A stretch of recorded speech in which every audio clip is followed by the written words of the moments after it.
NEET പരീക്ഷാഫല ക്രമക്കേടിൽ Delhi Shastri ഭവനിലേക്ക് എസ്എഫ്ഐയുടെ പ്രതിഷേധം. കുത്തിയിരുന്ന് പ്രതിഷേധിച്ച പ്രവർത്തകരെ പോലീസ് ബലം പ്രയോഗിച്ച് കസ്റ്റഡിയിലെടുത്തിരിക്കുന്നു. നിതിൻ അംബുജൻ നൽകും ഡൽഹിയിൽ നിന്നും അതിന്റെ ഏറ്റവും പുതിയ അപ്ഡേറ്റുകൾ. നിതിൻ, രൂക്ഷമായ പ്രതിഷേധം രാജ്യവ്യാപകമായി ഉണ്ട് നീറ്റ് പരീക്ഷാ ക്രമക്കേടുമായി ബന്ധപ്പെട്ട്. ഇപ്പോൾ എസ്എഫ്ഐയുടെ പ്രതിഷേധം അത് അവസാനിച്ചിട്ടുണ്ടോ? എന്താണ് അവിടുത്തെ ഇപ്പോഴത്തെ സാഹചര്യം?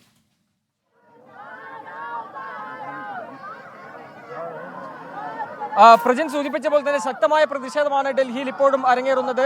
ഉച്ചയ്ക്ക് 2 മണിക്ക് ആരംഭിച്ച പ്രതിഷേധം ഇപ്പോഴും തുടരുകയാണ്. ശാസ്ത്രി ഭവനിലേക്ക് ഈ വിദ്യാർത്ഥികളടക്കം കടക്കാൻ ശ്രമിച്ചപ്പോൾ പോലീസ് തടയുകയായിരുന്നു. SFI കൂടാതെ JNU വിദ്യാർത്ഥി യൂണിയൻ, അതോടൊപ്പം തന്നെ മറ്റ് പല വിദ്യാർത്ഥി സംഘടനകൾ, IC അടക്കമുള്ള വിദ്യാർത്ഥി സംഘടനകളുടെ നേതൃത്വത്തിലാണ് ഇന്നിവിടെ പ്രതിഷേധം അരങ്ങേറുന്നത്. ഇപ്പോഴും പ്രതിഷേധം ശക്തമായി തന്നെ തുടരുന്നു. വിദ്യാർത്ഥികൾ ഒരു ഘട്ടത്തിൽ ശാസ്ത്രി ഭവനിലേക്ക് കടക്കാൻ ശ്രമിച്ചതോടെ തന്നെ പോലീസ് ബലം പ്രയോഗിച്ച് വിദ്യാർത്ഥികളെ കസ്റ്റഡിയിലെടുക്കുകയായിരുന്നു. പോലീസിന്റെ പിടിവലിയിൽ ഒരു പെൺകുട്ടിയുടെ വസ്ത്രമടക്കം കീറുന്ന ഒരു സാഹചര്യമുണ്ടായി. എന്തായാലും നിലവിലിപ്പോൾ ഈ വിദ്യാർത്ഥികളെല്ലാം തന്നെ റോഡിൽ കുത്തിയിരുന്ന് പ്രതിഷേധിക്കുകയാണ്. ആ ദൃശ്യം നമുക്ക് കാണാം. ശാസ്ത്രി ഭവന് മുന്നിലുള്ള തിരക്കേറിയ റോഡാണ്. ഇവിടെ ഈ റോഡിൽ ഇപ്പോൾ കുത്തിയിരുന്ന് പ്രതിഷേധിക്കുമ്പോൾ ഗതാഗത കുരുക്കുണ്ടാക്കരുതെന്ന് ആവശ്യപ്പെട്ട് പോലീസ് വിദ്യാർത്ഥികളോട് പിന്മാറണം എന്ന് ആവശ്യപ്പെടുന്നുണ്ടെങ്കിലും വിദ്യാർത്ഥികൾ ഇപ്പോഴും ഇവിടെ ശക്തമായ പ്രതിഷേധം ഉയർത്തുകയാണ്. നാഷണൽ ടെസ്റ്റിംഗ് ഏജൻസി പിരിച്ചുവിടുക, അതോടൊപ്പം തന്നെ കേന്ദ്ര വിദ്യാഭ്യാസ മന്ത്രി രാജിവെക്കുക, ഈ 2 ആവശ്യങ്ങളാണ് പ്രധാനമായും ഉന്നയിച്ചപ്പോൾ വിദ്യാർത്ഥി സംഘടനകളുടെ ഭാഗത്തുനിന്നും ഈ പ്രതിഷേധം തുടരുന്നത്.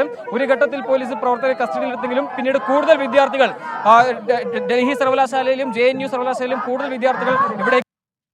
എന്തായാലും വിദ്യാഭ്യാസ മന്ത്രിയുടെ രാജിവെക്കും വരെ പ്രതിഷേധം ശക്തമാക്കുമെന്നാണ് ആഹ്വാനം ചെയ്തിരിക്കുന്നത്. കാരണം നിരവധി വിദ്യാർത്ഥികളുടെ ഭാവിയെ തന്നെ ബുദ്ധിമുട്ടിലാക്കുന്ന ഒരു സംഭവവികാസങ്ങളാണ് ഇപ്പോൾ നടന്നു വരുന്നത്. ദേശീയ ടെസ്റ്റിംഗ് ഏജൻസി അത് പിരിച്ചുവിടണം. അത്തരത്തിൽ വിശ്വാസ്യത പൂർണ്ണമായും നഷ്ടപ്പെട്ടിരിക്കുന്നു. കോച്ചിങ് സെന്ററുകളിലെല്ലാം തന്നെ അഴിമതി, കൈക്കൂലി കൊണ്ട് നിറഞ്ഞിരിക്കുന്ന സാഹചര്യമാണ് ഉണ്ടായെന്നൊരു ആരോപണമാണ് പ്രധാനമായും ഉന്നയിക്കുന്നത്. ഈ ഒരു പശ്ചാത്തലത്തിൽ തന്നെയാണ് ഇപ്പോൾ പ്രതിഷേധം ശക്തമായി ഡൽഹിയിൽ തുടരുന്നത്.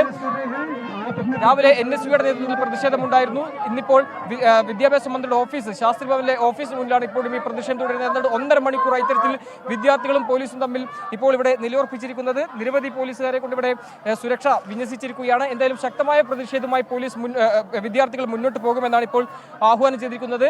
നിലവിൽ ഇപ്പോൾ വിദ്യാർത്ഥികളെ റോഡിൽ കുത്തിയിരുന്ന് പ്രതിഷേധിക്കുന്ന ഈ വിദ്യാർത്ഥികളടക്കം പോലീസ് ഇപ്പോൾ കസ്റ്റഡിയിലെടുക്കാനുള്ള ശ്രമം ഇപ്പോൾ ആരംഭിച്ചിട്ടുണ്ട്. എന്തായാലും ശക്തമായ പ്രതിഷേധമായി മുന്നോട്ട് പോകുന്ന പ്രഖ്യാപനം കേന്ദ്ര വിദ്യാഭ്യാസ മന്ത്രിയുടെ രാജി എന്നൊരു ആവശ്യത്തിന് ഉറച്ചു നിൽക്കുകയാണ്.